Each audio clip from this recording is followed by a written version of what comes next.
Welcome to The Pestle, reviewing and breaking down movies to look for insights into the movie-making process. Hosted by alligators and crocodiles. They lead such exciting lives, always off to somewhere. Let's dim the lights and start the show. Welcome everybody to The Pestle. Today's show is brought to you by The Man from Dead Horse. Watch Cooper Howard take a fight to those commies as The Man from Dead Horse. Streaming everywhere now. Welcome everybody to The Pestle. I am Wes.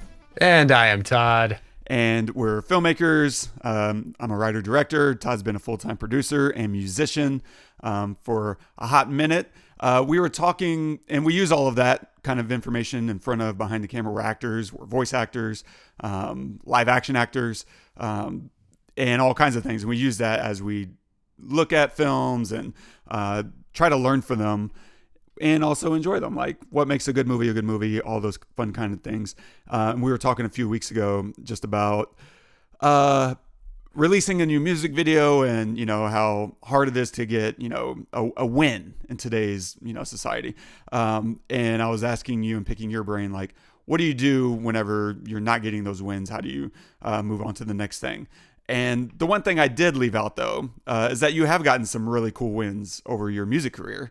And I thought it was worth circling back just to point those out because there's been some really cool moments that I feel like from the outside looking in, I feel like you've had between playing in front of, you know, thousands of people.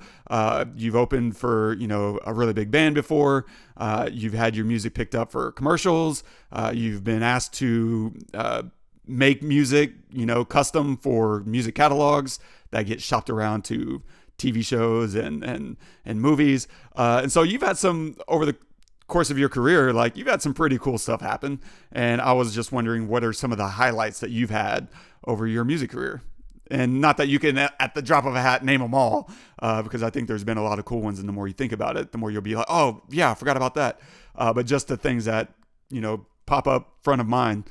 What are some of the cool music career highlights that you've had? Well, that's an interesting question I did not expect to get. I think probably my answer now would be different than it was, you know, when I was really pursuing it and pushing it. And I am now, but like, you know, when it was my life. Because back then it would be a singular thing. Like, you know, I think we played for upwards of, you know, 6,000 people, and that was pretty cool. But like, you know, or hearing my music in a film, like that was cool too.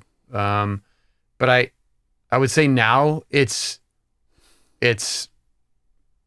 like releasing music.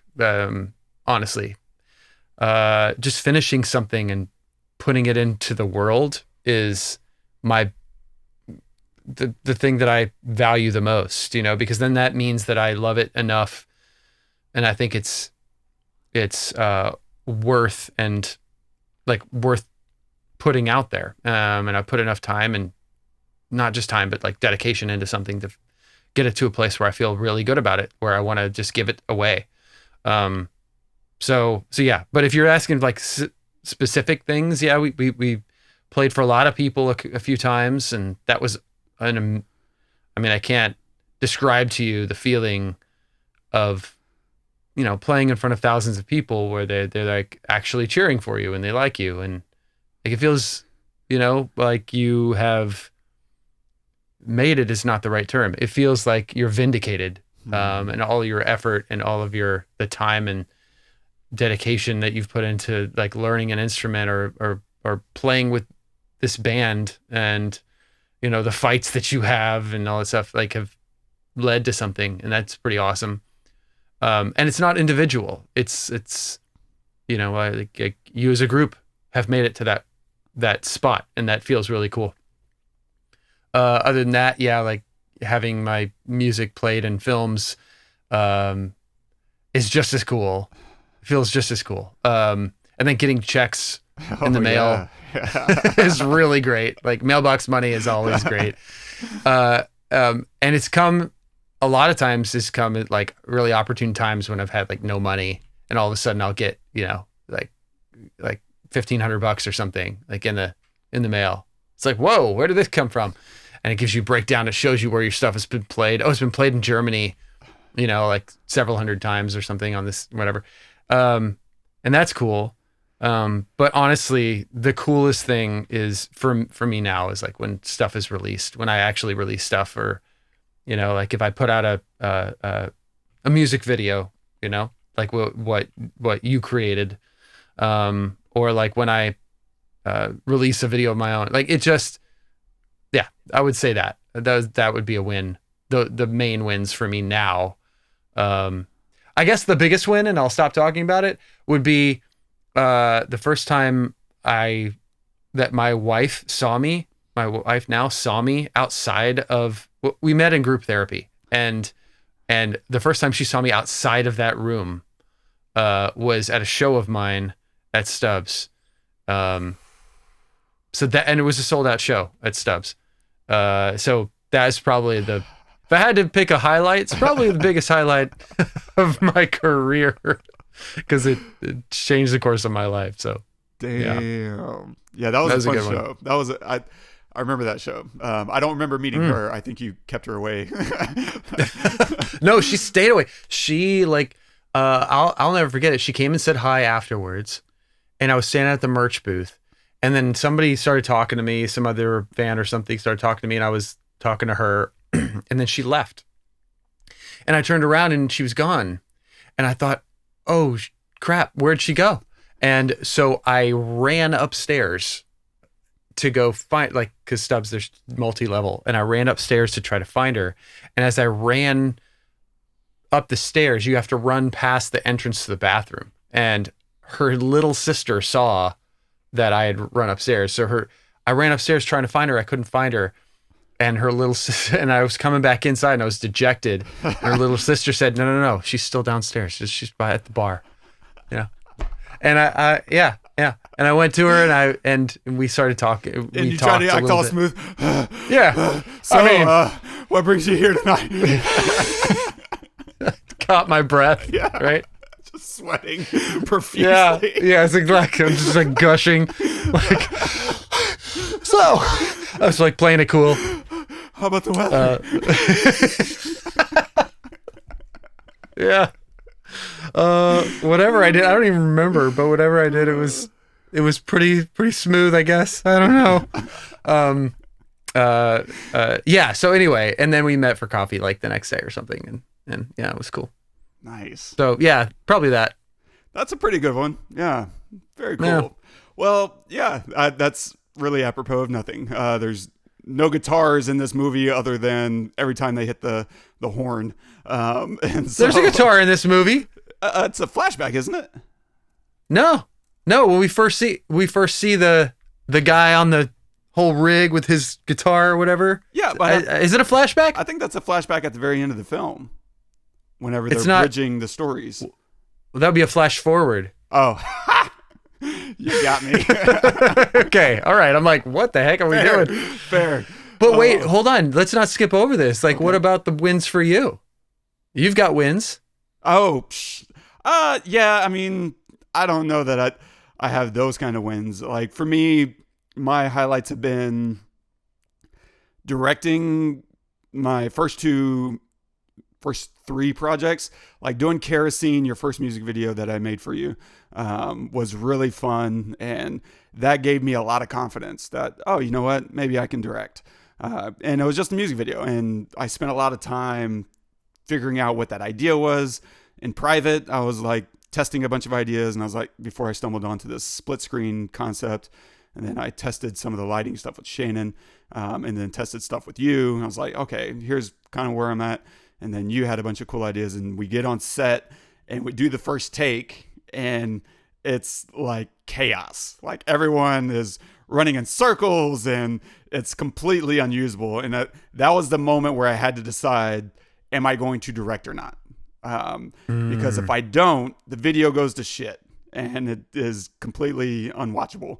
But if I do, that means I have to suddenly tell people that they need to do something other than what they just did. Like, I have to be uncomfortable in giving direction, which is never fun. Like, it's never fun to be like, hey, what you did was cool, but I need you to do something else. That sucks, because there's that deeply empathetic part of me that feels like I'm hurting someone's feelings, and you're not. Like, sometimes you are, but you're not trying to, I guess is my point.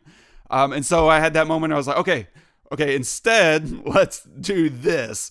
And then from there, it was great. Like, everyone was just nailing it, and everyone kept the energy up.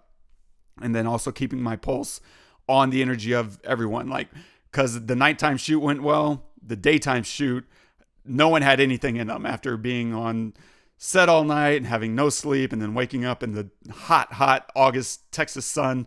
Was just like, okay, I know I'm not going to get a lot. And finding that moment of, okay, we got the pacing down. Now I just need to get everyone just one good time. Just go for it. And I promised everyone this is it.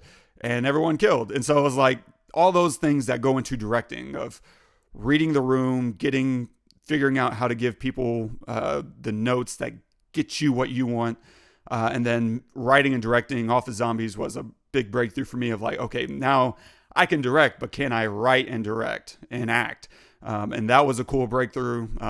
And doing Threads was the next level up for me of, okay, I can do all those things, but can I do it with a crew? Because we had nobody. That was just us, you know?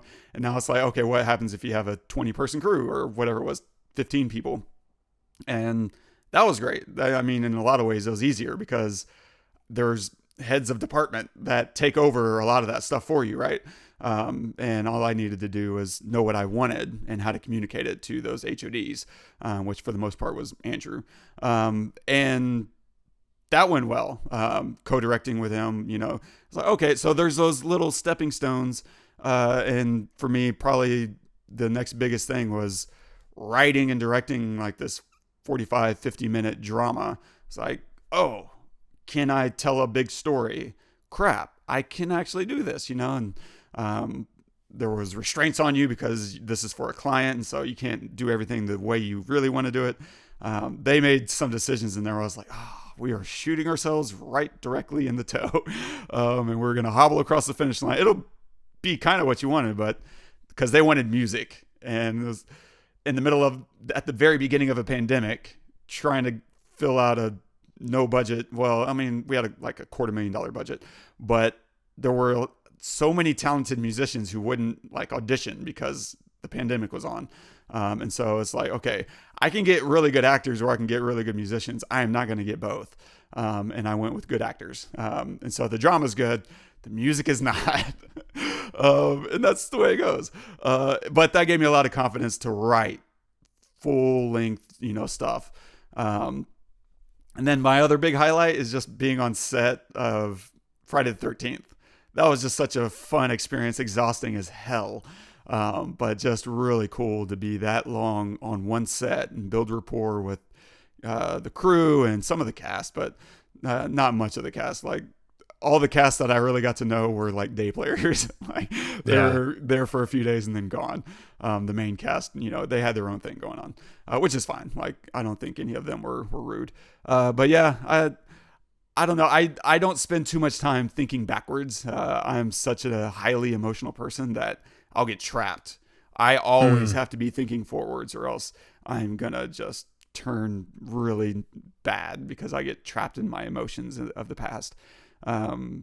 Like, it's crazy. I can sit and think about whatever, a junior high football practice, and suddenly I'm just really there. I can feel the sweat. I can feel the grass under my feet. I can feel the wind, and my frustration of what I did wrong in that play, or what happened between me and my coach, or all those things. Like, they just immediately come back to me, and I can't live in those things, man. So yeah, I am really good at just like, what's next? I need something next, or yeah. Well, this makes you a good writer. Maybe so. Well, yeah, it's making me a better writer. Or better writer. Yeah. At some point, I'll be a good writer, and I'm excited for that. Let me tell you. You are a good writer. Thanks, man. But anyway, yeah. Okay, awesome. Very awesome, cool. Man. Yeah, with those wins in mind, what are we furiously looking at today. I don't know. Yeah, okay, that's fine. I'll take it. Today we are covering George Miller's Furiosa, a Mad Max saga. So if you haven't seen this film, please pause this episode and go watch it. At the time of this recording, it is in theaters, but we don't want to spoil anything. So make sure you watch it before you listen, because we're going to spoil some things. Yeah, we'll spoil a few things. I definitely want to touch on a few things of the story and writing. Mercy in the wasteland, and one use of teleporting that kind of caught my eye. And some other stuff, such stuff and things and stuff. And a quick synopsis of the story: the origin story of renegade warrior Furiosa before her encounter and team up with Mad Max. It's directed by George Miller, written by George Miller and Nick Lathouris. Cinematography by Simon Duggan. It's featuring Anna Taylor-Joy as Furiosa, Alyla.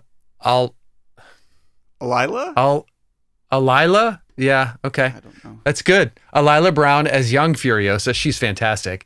Tom Burke as Praetorian Jack, Chris Hemsworth as Dementus, George Shevtsov as the History Man, and Lachy Hulme as Immortan Joe. Yeah, I had to call her out. Like, we didn't necessarily need that to keep track of the story, but she was so good. I was like, we should probably put her name in the credits. No, that's good. We should, yeah. She's freaking amazing. Okay, clip. Remember me?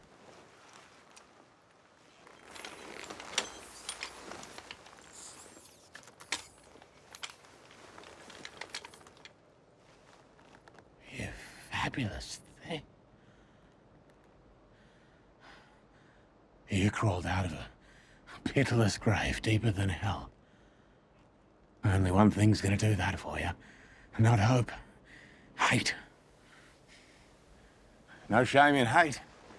It's one of the great forces of nature. That wasn't hope, that was instinct. Man, so back-to-back post-apocalyptic stories.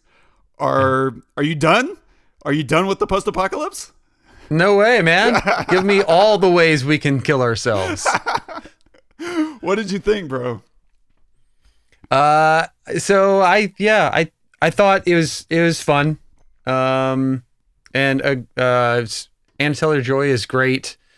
Obviously we already talked about it, that what did you say? Alyla? Okay. Yeah. I guess my dyslexia is getting to me. Alyla Browne is fantastic. Honestly, this whole movie could have just been her for me, and I would have enjoyed it, I think, a little bit more. I just so anyway, the acting is great from those two people. I thought Chris Hemsworth did a great job too. Yeah. It was cool seeing him in a role like this, where he was, the bad guy instead of like the hero. And kooky, right? He's just kind of lost a step somewhere mentally. Yes, yeah, exactly. And it makes sense to have him in a film set where it's set, being where he's from. And so I love seeing him like that. And he's, big dude, kind of ominous or whatever, but throwing himself around in places he really does not belong, where he's not, his character was interesting to see him in. Yeah. Because I think Chris Hemsworth does a really good job of like riding that fine line of serious and ominous, but also amusing at the same time. Not really like funny, but amusing. Yes. And he did a great job at that. I think that which is really hard for a big dude to do, to do and to be believable. I think Chris is a really good actor that sometimes doesn't pick the best projects that lets that shine. And I think this is a good role for him that allowed him to show his breadth of performance in this. So anyway, I thought he did a really great job. The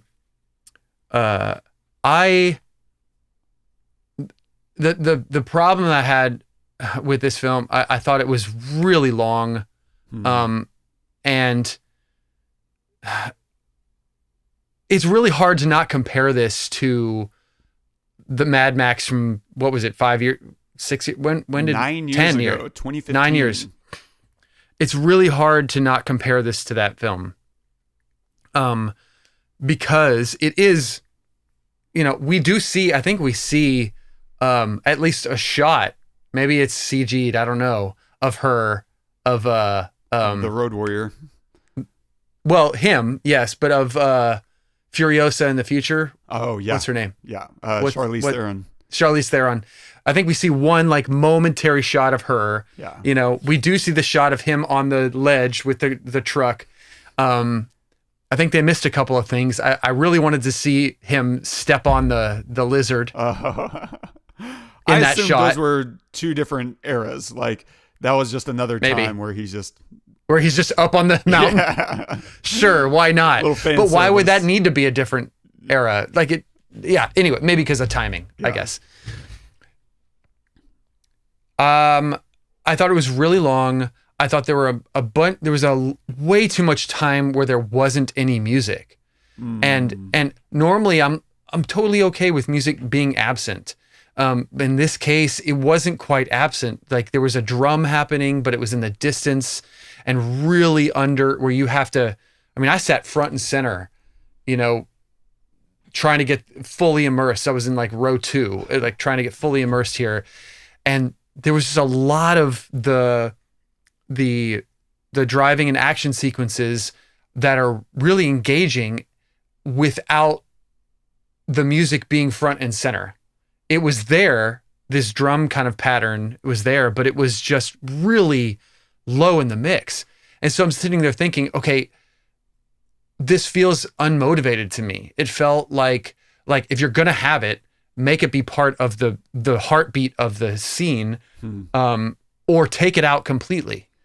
And there were some scenes where there was no sound, and those were really great, where there was no music, and those were really great moments where there's action happening, but it's just the action, and there's nothing else in the way. There's no drums or anything. It's just action happening, and then you're locked in, right? But I think there was a really long scene where, and I need to go watch it again, but just to give you an example, I think the scene where they use the spinning drill in the back. Oh yeah. Right. Which is a sick scene. Yeah. It was either that one or a different one, but where it was a really long action sequence, but there's just this like small drum thing happening underneath in the music. And I just remember thinking, turn it up. I want to feel, the pressure. I want to feel this like just constant berating me of a beat, because you're berating me with action. And it just didn't get there. And then I thought some of the there was obviously something between Furiosa and what was the guy's name who Praetorian she Jack. loved? Praetorian Jack. There's obviously something between them, but I felt like it was forgotten about a little bit. And it didn't build enough for me, their relationship. They did have that one sequence where they put their heads together, and okay, there's something here. And then he saves her, and she saves him, which I thought was really beautiful. That was fantastic. But then they get caught, and he's being drug around, and then I see nothing about what happens to him. And I'm assuming that he dies. I'm assuming they killed him, but I don't get any closure there as a viewer, and that felt like a missed opportunity as well. And then so I just felt like it was kind of, there are these pieces, and I know it's sectioned off. It's like, because it's what is it? Learnings from the wasteland, or teachings from the wasteland, or something. Yeah, lessons from the wasteland. Lessons from the wasteland, which I thought is cool, but they're really long, and I just would like a little bit more glue within them to make it feel like worth sitting there for 2.5 hours to finally get to this ending where we know that we're going to. So in the end, I like it better now than I did when I walked out. But when I walked out, I hated it. I was like really kind of mad. Honestly, I was kind of like, Like, you just maybe sit through 2.5 hours of this when this at the Citadel, I feel like, and so I saw this with my neighbor and he gave me a reason as to why. And I thought, okay, maybe, but this was an era before Mad Max. So this is an era where things weren't as crazy, maybe. But if you watch Mad Max, any time you're in the Citadel, anytime you're with the boys, anytime, they are nuts. They are just crazy lunatics all the time. And yet we have these scenes where they're coming together and they're planning things and they're like building these things, and they're standing there learning from someone else who's talking to them like they're civilized. And it felt totally wrong to me. You know, I'm not saying that those things didn't have to happen in order for them to build these giant machines. Of course they did. But I don't need to see that. What I want to see is anarchy. What I want to see is total chaos, because that's what I got from Mad Max. I got complete and total chaos. And I think that story is more of I know it's more of a road story, like a road trip story, because they're always in a car and they're always driving. I think maybe there's 10 minutes of that entire movie where they're not driving or in a car. But the scenes at the Citadel where they're building these things, I feel like it's like a montage almost. There's like montage scenes. I don't want a montage scene in the Citadel of them like making advancements and, you know, like coming together in a community. No, I don't want that. I want them tearing each other apart to be better than the next one, so that they can get to Valhalla. Like that's what I walked in expecting. And that's not at all what I got. And I really am curious about what you think, because I think it's different. But walking out, I was not super happy. Now I feel better about it because I've had a chance to kind of digest it and see it for what it is. And if it's just like a, you know, kind of a come to story, okay. But I still don't see how then the Citadel turns into the anarchy and chaos that it is in Mad Max. I will say you've laid out some pretty eloquent points that I don't know if they're eloquent. hadn't occurred to me. Well, your point about the anarchy of the War Boys, and you know the first one, Fury Road. That's a really good point. I had not considered, and when you pointed it out, suddenly it's like, ooh, you're right. That is a completely different tone of that area. And also a really good point about Furiosa's relationship with Praetorian Jack. That did feel a little underdeveloped and left kind of a loose thread there that wasn't fully closed. Those are all fair things, and that never occurred to me. Like for me, I walked in, I think I also hold a very loose grip on this world. Like I don't really care that much about it. I love it from a distance. Growing up, I watched Thunderdome a handful of times, and it was probably, if I watched it 4 times, it was probably 3.5 more times than I needed. Like I just, yeah, I really didn't care that much. They were fun characters, and I enjoyed it, you know, talking about it and quoting him way more than I enjoyed actually watching it. And so watching, I wasn't very excited to watch the original Fury Road when it came out. I was like, okay, I'll go see that because everyone else is seeing it, and it looks fun. And I had a great time, and I was fine. I don't think I watched it again until years later. Not quite when we did the show, but maybe. And so walking into this, for me, it's all house money. My expectations were so low. I expected to hate it. Like the preview, I thought the trailer looked terrible. I was like, oh, this looks like they rushed it. It doesn't look fully developed.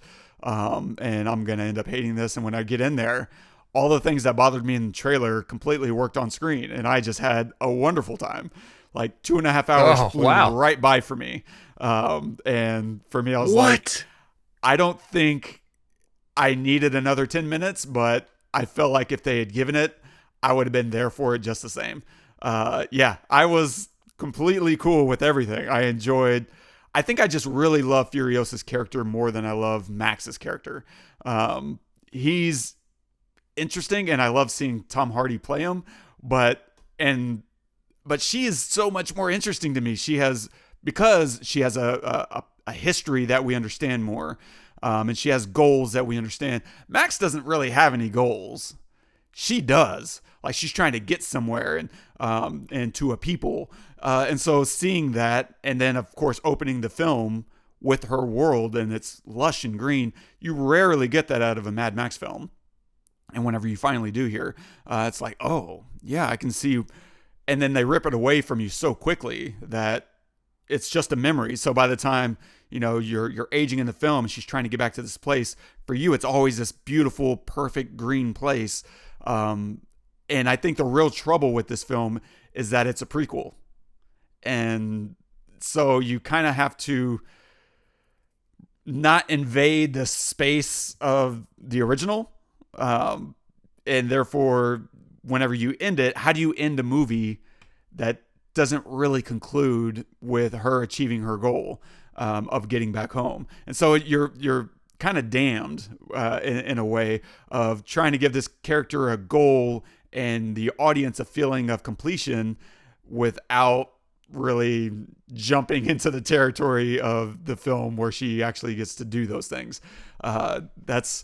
You're damned if you do, damned if you don't. And so I think they could have done more with her and Praetorian Jack.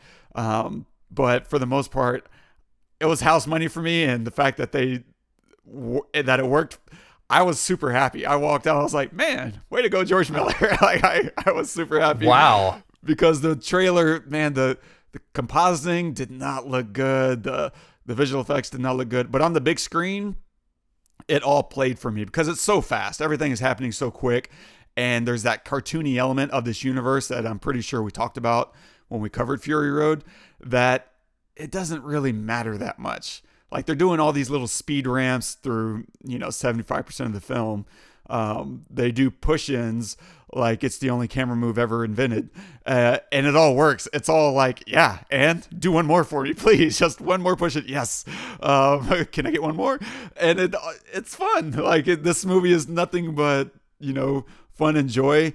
And Anya Taylor-Joy she's cooking. Alyla Browne, she's cooking. And I'm just like, you know what? Let them cook. Like, let it happen. Because they have very little dialogue, so little dialogue, and their presence is still so good despite that. And part of it's the writing, but it's really just their presence on screen and their willingness to go toe to toe with Immortan Joe and Chris Hemsworth. Because he brings a lot to the screen. And the fact that he's not playing this deep-voiced villain, this bad guy, he's raising the pitch of his voice, and he's really underplaying his physical presence. Like, he's doing an incredible job. And to your point, I kept thinking, and this is, again, not something you want out of a viewer, but I kept thinking, man, I bet this was just the coolest moment of his career. To be in Australia making a freaking Mad Max film. Like, that's the dream for someone like him. I can only imagine. Yeah. And the fact that he got to do it. With George Miller. With George Miller. Like, and what the hell? George Miller is almost 80. He's 79. Yeah.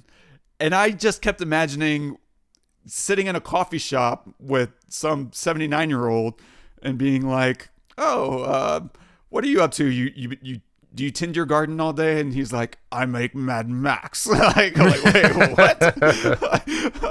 Okay, I don't know if I want to have this conversation.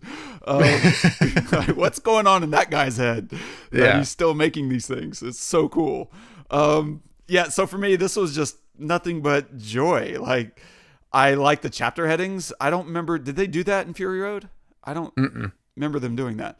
No. And I thought that worked to break up the story so that, for me, it lessened the impact of 2.5 hours. Instead, it set an expectation like, oh, the stowaway. Okay, what's that going to do? And I think if nothing else, they did all those chapter headings just for that story section of the stowaway. Because without calling it that, you don't know that she's a stowaway. You just might think, of course, they have a mechanic sitting underneath the truck. And so some of those beats underneath the war rig wouldn't make as much sense, or you would misinterpret it without knowing ahead of time that she's being a stowaway right now. And so the rest is just kind of there to, I think, break up the runtime so that you feel less, I don't know, pressed about it all. I think also like a problem I have is that I feel like when I see Mad Max, I think anarchy. I think wild, crazy shit that no normal human would ever think of, right? But George Miller thinks of it and then does it, right? And so I think of things like, so I'm looking, I know that Dementus is Chris Hemsworth. How cool would it be to kill him in the first 20 minutes? I thought that was what was going to happen. Yeah. Me too. I was like, this is good. And then, dude, you kill off an A-list actor at the beginning of a movie or like even halfway through the movie. What else is coming, man? You know what I mean? And yet we make the whole setup of the entire movie is vengeance. Yeah. And it just is like something that I've seen 100,000 times before. And I don't need it from a character this strong. Cause you're right. Like, Furiosa is way more interesting to me than Mad Max is, but Mad Max to me works more because the arc and development of his character. His character there is no motivation for him at all at the beginning of the film. He just wants to survive. That's it. And even that, he's like, kill me, like whatever. You know, he's just done. And yet at the end, he's willing to sacrifice his life for these women. That is a character arc and development. And what I want to see from her is something at least that.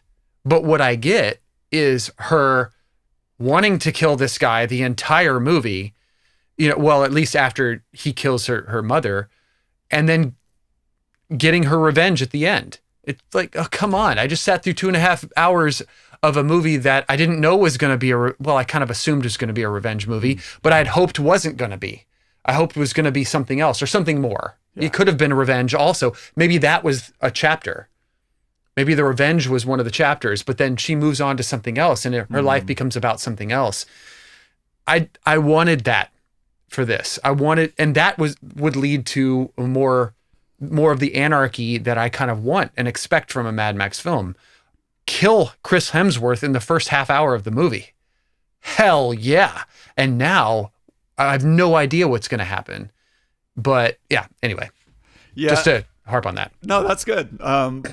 I agree. Like, everyone mentally is way more organized than we've seen in the other film. Like, you can see the factions develop, right? You have Dementus turning on his bike rider guys, and turning them spinning off into their own faction.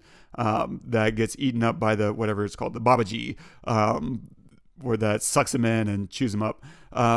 And Dementus himself has these goals. I mean, mostly everyone in this film, the film itself is kind of driven by very simple goals, which makes sense. Like, there's not a lot of dialogue. This is all about the action. But you also need to drive the action with some kind of intention. And so give everyone simple goals. What do they want? Furiosa wants to get home. Dementus wants, at the beginning, a place of abundance. But then his desires grow into, actually, I want Gastown. That looks like safety and security. They have food and they have fuel. And that grows into, I want the Citadel. Even though he tried to take the Citadel, and that's a pretty cool moment, but still feels pretty organized. Right. I love that little setup of pick any war boy you want. Why? Like, so that you'll know the truth and then we can negotiate. The war boy just kills himself. He's like, any one of my guys would have done the same. There is no negotiation. We're going to wipe you out. And then it's just, go crazy. But it still all felt very organized. And yeah, I don't know how you get around that, because you still want the story to feel driven with some purpose. And also it needs to be a place that Furiosa can inhabit. The first film, we get very little information on Furiosa that doesn't come through Max. And Max's experience is all chaos and anarchy. But there has to be some organized version of this world that Furiosa can inhabit, because she's not crazy. And so there has to be that element. And I think it's just us experiencing Furiosa's version of this world versus Max's, because the way he got brought in was to be a blood bag. And the way she got brought in was to ultimately be like one of his sister wives or whatever Immortan Joe's got going on. And so their experiences were just completely different. And maybe that's why he chose these different iterations of the Citadel. It's just based on who you're experiencing stuff with. I don't know how to pronounce that either. Lachy Hulme? Yeah, I'm looking it up. Oh man, this guy looks weird. Anyway, yeah. And so, but the simple goals, I think, help drive all the action. And one of the early things that I picked out was this kind of theme of mercy and kindness in the wasteland. It's never going to be rewarded. Like, you can't reward those things in the wasteland. And so Furiosa's mother, she goes and rescues Furiosa, right, from Dementus. She uses the cover of the sandstorm, and she goes in and she kills those two guys with her red rifle, BB gun, Red Ryder, slingshot BB gun. You'll poke your eye out, shoot your eye out. And she lets that woman live, the woman who's holding young Furiosa. And you immediately know, it's like, oh, you can't do that. But one woman to another, she's like, I just can't. And the woman immediately tells, and you can't really fault her for it because it's probably to protect herself. Imagine she lets her go. And then she's like, yeah, she killed those other two guys and she let me go. Why didn't you tell us? Like, and I felt like I owed her one. Well, now you die. Like, you can't, in her position, you got to make sure you protect yourself at all times. That's everyone in this world is protecting themselves at all times, except her. Her mom tried to protect the stranger and ultimately gets her killed. And Furiosa tries to help her mom, and it gets her captured. Like, you can't show mercy and kindness, and you can't really look out for other people without jeopardizing yourself. And this world is also about resourcefulness. Like, the storm wind covers their motorcycle tracks. That's pretty resourceful. And Dementus still is able to track Furiosa and her mom through using dogs. That's resourceful. Like, this whole world is full of people using and maximizing whatever they have in order to survive and achieve their goals. And just the way they keep leveling up this world. Like, the parachute gliders, I think that was new. I don't remember seeing that in Fury Road. I probably need to go and revisit that Mad Max Fury Road. I think it's new. But that felt new, right? Like, let's parachute. And it's like, of course, you have access to material. Build yourself a little thing that now this is a new method of attack. And Fury Road, I feel like it was all about those pole vaulter guys. And this one was introducing just fun new things. It's really cool. The other thing is, hope is going to get crushed. Like, anything you're hoping for is probably not going to be rewarded. And so that's where we, I think, meet Praetorian Jack. They have their little meet cute with her as a stowaway and going and just wrecking shop. Like, all his guys get just murked. And there's maybe one of the best moments of the movie is when she takes that stick of dynamite, snuffs it, creeps up to the front of the truck, lights it, is getting ready to throw it, and the war boy grabs it out of her hand. Like, and it's so fluid. And they have some of these moments that are just so beautifully fluid that it's poetic. And the war boy sees it as she's throwing it, snatches it, turns to Jack, and gives him the witness me, and he jumps onto the truck and throws the dynamite, and it explodes. He dies in this beautiful cloud of fire, and the truck flips onto the war rig. Like, it's just like, what just happened? It's so fast. And this whole movie is storyboarded within an inch of its life. It's just so beautifully orchestrated and shot. And And that leaves just them two. Now it's, Jack and Furiosa to take on whatever that little off-branch Dementus faction is.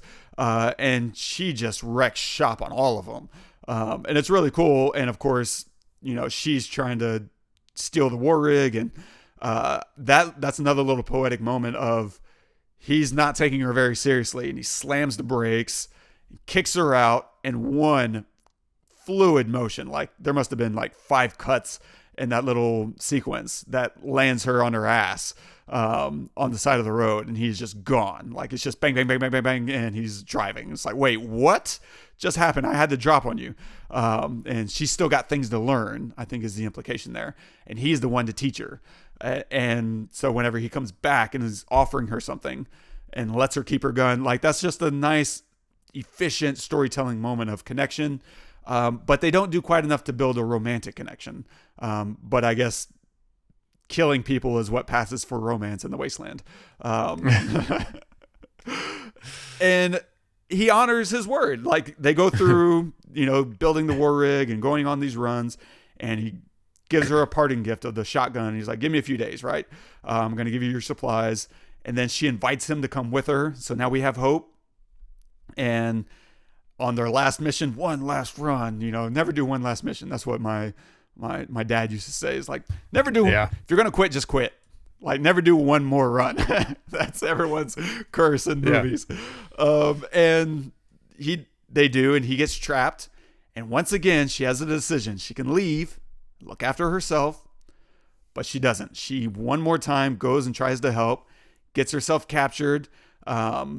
He gets killed, we think, we assume. And this time it costs her her arm. And ultimately, I think this is really important to the story of Furiosa, not necessarily to this movie in particular, but largely her story, because ultimately I think her refusal to abandon people is why she stays as long as she does in the Citadel. She's waiting for the moment that she can rescue the other women. She just can't do that, right? And this is why I think these beats are so important to her story, is once you see her backstory, you'd wonder why it took her so long to leave. But she is not the kind of person to ever leave someone she cares about. And that's why, she stays. And by the time Max comes along, it's just happens to be when she's trying to make her move. And there's the beautiful synchronicity that happens in their stories. Yeah. My other last little comment is about teleporting, because at the very end, she's chasing Dementus, right? And that's kind of leads into the scene that we played. That wasn't hate, that was instinct. And he wakes up, right? She's chasing Dementus. She figures out which one he is. And we cut to, he's waking up, and he's got no water, and he's got no fuel or whatever. And she just has been teleported right behind him. We never see her chase and find him. And for me, I love it. I think she's earned a moment of appearing out of nowhere, because the entire movie has been about her resourcefulness and intelligence. It doesn't feel like a cheap gag. It feels inevitable that she'd get him. So let's spice it up a bit and tell it from his perspective, where he just suddenly wakes up thinking he's got away. And suddenly she's just there, and he can't do anything about it. It feels cool, and it feels like an earned moment for me, even though a lot of other movies, I think, use the teleportation trick very poorly. They use it at the beginning of a film, or at a moment when you haven't earned any of these beats yet. And here it comes at the end of a film, when we've watched her just kick everyone's ass, take some losses and take some wins, and kind of level up slowly throughout the film till this moment. That's like, you know what? She has him in her sights. That's a done deal. What is the question? The question isn't what is she going to do to find him? It's what's she going to do once she does. And there you finally have it. Yeah, I don't know. That's basically kind of my experience through this movie. It's just buckling up and enjoying the ride. I don't know if any of that necessarily addresses your issues. I don't think it does, but for me, it's enough to give me a lot of happiness along the way. Good. I'm glad. Yeah, I mean, there's not enough to me. Mad Max was so good. Mad Max Fury Road was one of my favorite, like it was my favorite George Miller film. Like it is so good. Like there's so much at stake. There's so many different players who all have roles where if one person didn't do their thing, the thing that they just did, then everything would fail and everyone would die. It had to go off without a hitch. And it doesn't go off without a hitch. Things, people get kidnapped. One of the women who has the baby or who's pregnant dies. Like, it's like, it is, we've talked about that film, so we can talk about it. Yeah. There is a lot at stake and everything goes wrong all the time, but everybody has a certain like role to play and they have to execute it. The music is fantastic in it as well. It's well placed because there are plenty of driving scenes where there is no music at all. There's a couple where there's a lot is happening, but there's no music. And yet here we have like subdued drums. I'm sorry, but I'm going to keep going back to it. Like it's boring. It's like a waste of an opportunity. Either give it to me or don't give it to me. Don't half-ass give it to me to make me kind of hear it, but not really paying attention to it. And anyway, and like, I never need to watch this film again. Like, to me, it's, I love you, George, but this is what's wrong, I think, with cinema right now, is that we're just telling stories to tell the story. Like, it didn't really lead me to anything. It didn't develop. I already know who Furiosa is from Mad Max Fury Road. I know who she is. I know she will never abandon anybody. And yes, I want to see it, establish it for sure, but give me a little bit more of who she is. Like I agree. She's more interesting than Mad Max is, but why? Is it just because her mother was killed? I guarantee you, like most of the people in these films, their mother was killed and they all have a reason for vengeance or whatever. She's more than that. She's more than just that. And I want to see her get vengeance, but I also want to see her, I don't know, do more than that with more people. I mean, and in the first one, you have one, Hell Boy or whatever. What do they call him? War Boy, who becomes part of their clan, right? Yeah. To his own quote unquote detriment. Like even his story goes from this anarchist, crazy dude with the spray and everything where he's wants to go to Valhalla to being part of their crew. Like, I don't get any extension of this world. Anyway, I just really wanted more and I didn't really get it. And that's okay. That's fine. It would, another scenario, like what if we had the entire movie, was, Alyla, how do you say her name? Alyla? The young girl? Alyla. Thank you. I can't say her name. What if the entire movie was her? And then the next movie is Anya Taylor-Joy, right? Okay. Awesome. I don't know. I'm not trying to fix the movie. Yeah. I'm just saying what would have been a little bit more interesting to me if it was a little less put together, a little more crazy anarchy where you don't expect this thing to happen and it does. And that happens. I know it happens, but Dementus survives all the way till the end. I don't know. That's the only button they could give because you can't kill Immortan Joe, right? Right. And so that they just, I don't disagree with anything you're saying. Like, I think they just needed a way to give some sense of closure to this movie to make it feel like its own self-contained story. Whereas if this were like a TV show, then it's like, it's not that big a deal to whatever, go through an episode and not have any big thing happen. Instead, it's like, oh, what's going to happen next? Obviously, you can't do that in a movie theater. Yeah, I don't know. What if Charlize Theron came back for the last 30 minutes of the film? You know, like, I don't know. I'm just trying to think, something else. Like, because if that's the thing, if the goal is to tie this up for Mad Max, why tell the story? Like, I don't need that. I don't want that. I've had that with so many other things. I don't need a bow on this. What I need is something new.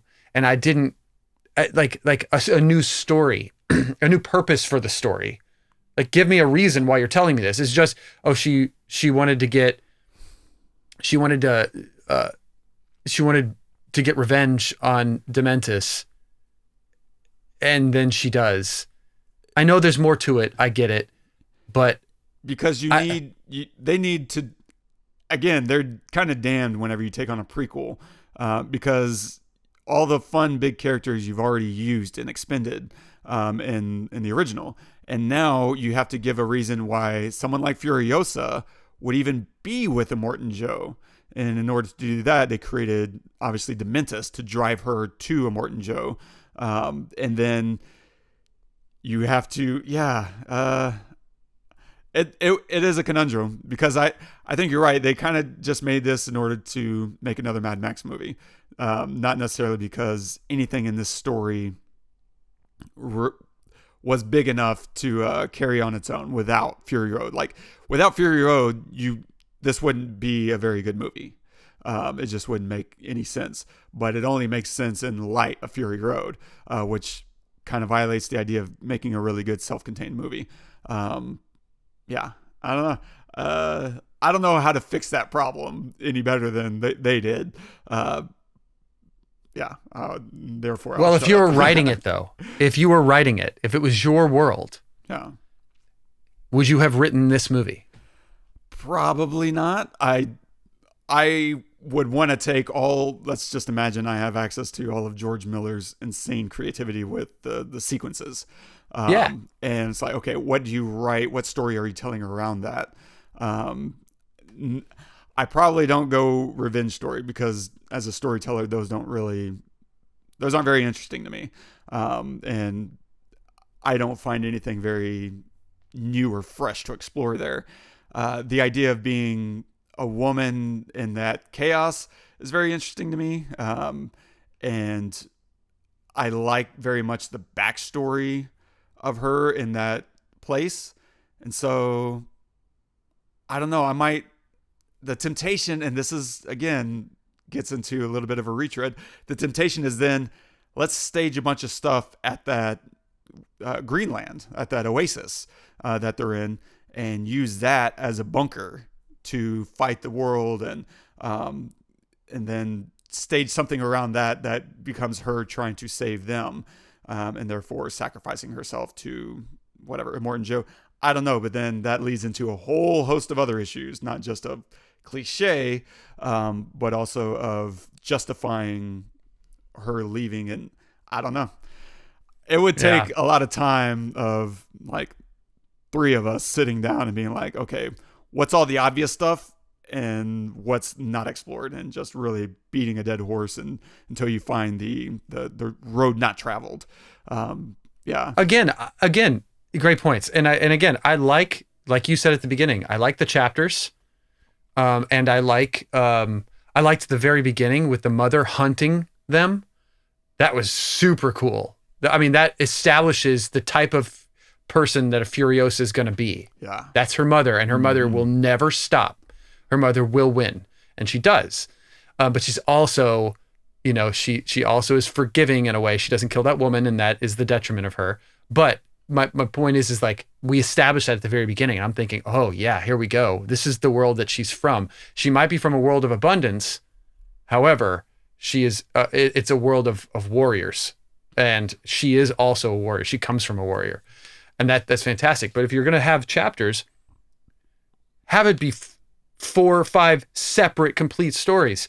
that first chapter is Chris Hemsworth, and then he's done. He's gone, because this is not a story of revenge. This is a story of growth of an individual into something more than that, like, because we've seen that before. So you can still have that cliche trope. You can still have that, but it's just a portion of it. And then she's done. And maybe she even kills Dementus as a little girl. Now, Yeah. she's a murdering little girl who has gotten revenge and is over it and is on to the next thing. I'm not saying that, I'm not trying to fix the movie again. I'm just saying that it had legs to be something else. I did like at the end, even though I didn't like how they said it. Even the visuals in this film, like, they just do nothing for me. Like, the CG was, to me, worse than Mad Max.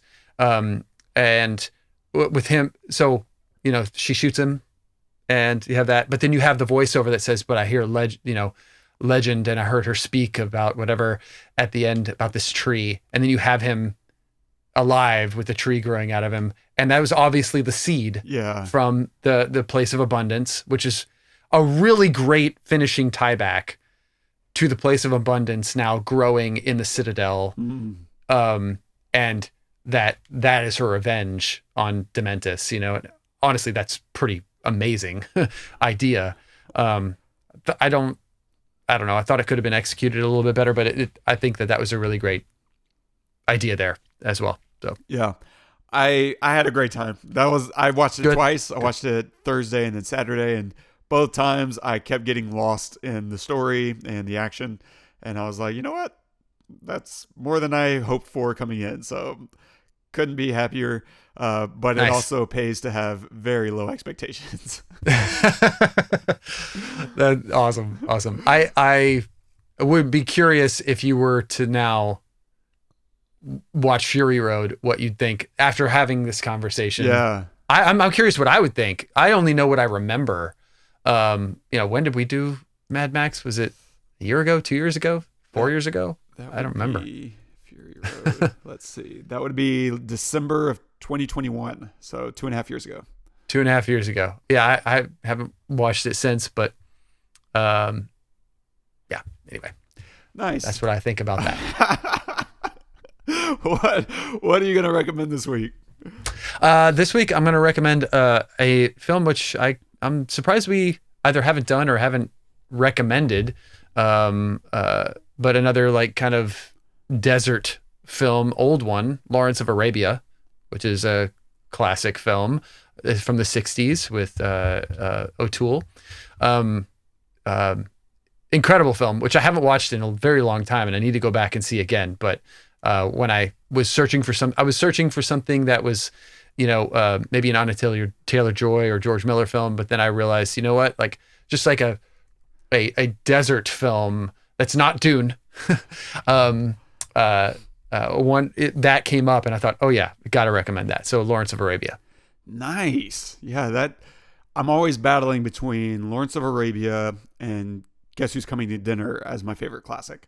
Oh man, yeah, I remember doing that one with you. Yeah, old Clyde. Nice. I've been on the fence because I keep wanting to recommend A Boy and His Dog, which is such a weird 70s post-apocalyptic film about a boy and a talking mutant dog. But instead, I'm going to recommend a much more intense experience.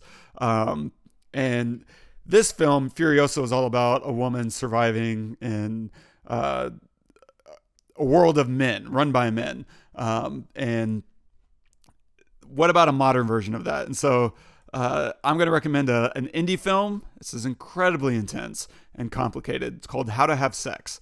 And it's not for the squeamish.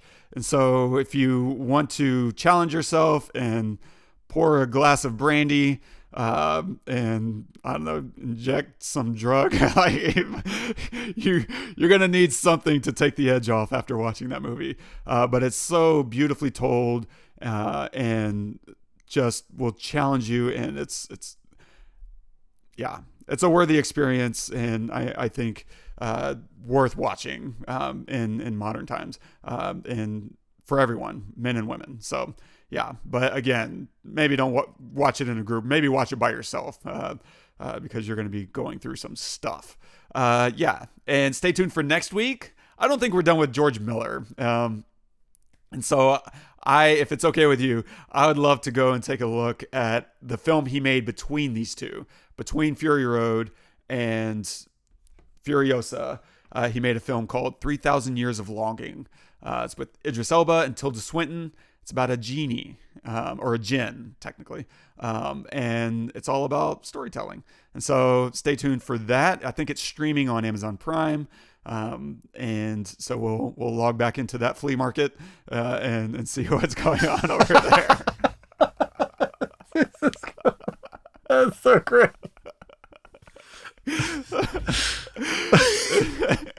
And if you're enjoying the show, don't forget, subscribe, drop us a review, and leave us a note if there's something you want us to cover. And if you want to leave a note on this episode, you can do that at thepestlepodcast.com/Furiosa. And our quote of the day is from Don Quixote by Miguel Cervantes. When life itself seems lunatic, who knows where madness lies? Perhaps to be too practical is madness, to surrender to dreams. This may be madness. Too much sanity may be madness. And maddest of all, to see life as it is and not as it should be. Wow. Great. It's all perspective. That's true. Really, like, imagine being Furiosa in the Citadel and only seeing what is there.